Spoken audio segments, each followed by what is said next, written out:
Praise the lord. దేవుని వాక్యం సెలవిస్తుంది, నిన్ను గూర్చి చింతపడకుడి, నీ చింత యావత్తు ప్రభువు మీద వేయుడు అంటుంది. మనకి ఈ లోకంలో చాలా చింతలు ఉంటాయి, చిరాకులు ఉంటాయి, బాధలు ఉంటాయి.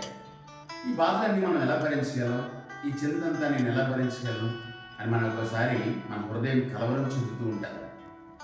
దేవుని వాక్యం సెలవిస్తుంది, నీ చింత యావత్తు నా మీద వేయండి అంటున్నాడు దేవుడు. నిజమే, మనకి ఏమైనా బాధ వచ్చినప్పుడు, ఇబ్బంది వచ్చినప్పుడు మనం ఎవరితోటైనా కొన్ని మాటలు పంచుకుంటాం. వాళ్ళు మన మాటలు విని వాటిని ఎస్టాబ్లిష్ చేస్తారు తప్ప వాటి కోసం పరిష్కారం మాత్రం మనకు ఇవ్వరు. కానీ యేసయ్య అంటున్నాడు, నీకు పరిష్కారం ఇవ్వటానికి, నీకు సమాధానం ఇవ్వటానికి నీ చింత యావత్తు ఆయన మీద మోపమంటున్నాడు.